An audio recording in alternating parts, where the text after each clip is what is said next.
नमस्कार साथियों, आज चुनाव की रिजल्ट आ चुकी है।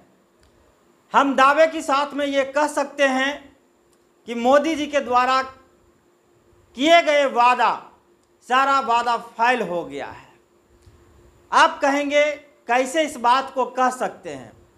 तो हम दावे के साथ इस बात को हम कह सकते हैं कि मोदी जी ने जितने दावे किए थे वो सारे दावे जो है फेल हो गए हैं। मोदी जी का पहला नारा था कि 400 पार, तो 400 पार तो इस बार नहीं हुआ है। और सबसे बड़ी बात ये कह सकते हैं कि मोदी जी ने कहे थे फिर से तीसरी बार देश में मोदी सरकार, तो इस बार मोदी सरकार भी नहीं बना है। आपको लगता होगा कि मोदी सरकार तो अब 294 सीट लाए हैं, लेकिन ये कैसे कह रहे हैं कि मोदी सरकार नहीं? तो आपको हम बता दें कि मोदी सरकार नहीं, इस बार एनडीए की सरकार बनी है और गठबंधन की सरकार बनी है, ना कि मोदी की सरकार बनी है। जनता ने इस बार पूरे देश में मोदी जी को नकारने की काम किए हैं। आप देख सकते हैं कि किस तरह से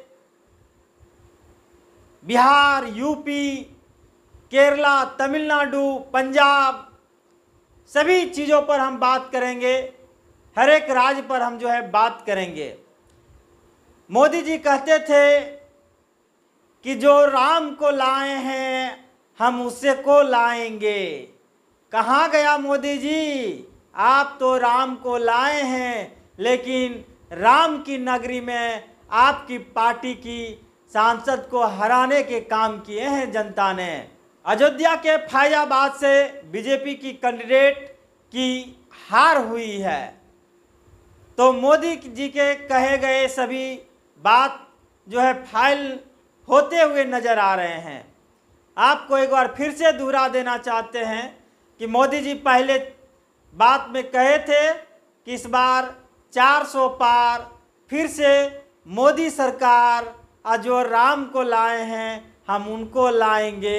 एक भी बात पूरा नहीं हुआ है और ना ही देश में मोदी की सरकार बनी है और देश में इस बार एनडीए की सरकार बनी है।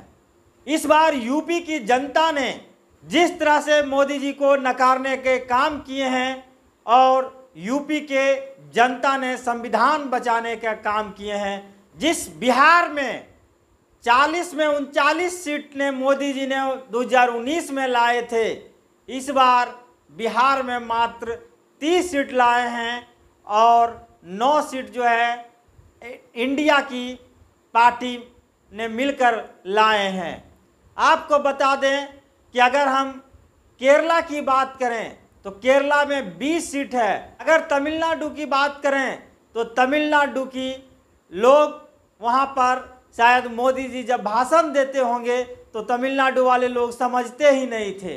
आपको बता दें, जब भाषण देते थे तो एक ट्रांसलेटर रहता था और मोदी जी जब भाषण जो देते थे वो ट्रांसलेट करके जनता को बताते थे। शायद हमको लगता है ऐसा जो ट्रांसलेटर थे कुछ उल्टा पुल्टा तो कहीं नहीं बोल दिए हैं, कहीं मिसकम्युनिकेशन तो नहीं हो गया है। आखिर में केरला में 39 में 39 जो है इंडिया को मिला है और एनडीए को एक भी सीट नहीं मिला है। रही बात पंजाब के भी हम कर लेते हैं, जहाँ पे किसानों के साथ में जो अत्याचार हुआ, किसान ने लगातार धरना प्रदर्शन कर रहे थे, किसान अपने हक के लिए मांग कर रहे थे और जिस किसानों के ऊपर जो है धुआं छोड़ा जाता था, पानी की बौछार किया जाता था, उस किसान ने मोदी को मुंह तोड़ जवाब दिया और पंजाब में भी 13 में 13 सीट इंडिया गठबंधन को मिला है। हम मोदी जी से पूछना चाहते हैं कि मोदी जी, आप जो है बेरोजगारी पर सवाल नहीं करते थे, युवाओं को लेकर आप एक भी प्रचार प्रसार में कहीं पर कुछ नहीं बोलते थे, महंगाई पर नहीं बोलते थे, आप सिर्फ राम मंदिर, हिंदू मुस्लिम करके जो है वोट लेने का काम करते थे। लेकिन एक बात आपको हम बता देना चाहते हैं, देश की युवा शिक्षित हो गए हैं, देश की युवा बेरोजगार है, लेकिन शिक्षित है, और आपकी जो चाल है वो युवा जो है पूरे देश में समझ चुके हैं, और देश की युवा ने जो जवाब आपको दिए हैं बहुत बड़ा चिंता की बात ये होंगे। और आपको एक बात और बता दें कि अभी सरकार बनी नहीं है, और सरकार जो है बनाने में अहम भूमिका जिस चाचा जी का है, बिहार की चाचा जी, तो चाचा जी को आप भली भांति जानते हैं। चाचा जी को खुद पता नहीं है कि चाचा जी कहाँ चले जाएंगे, कब किधर पलट जाएंगे।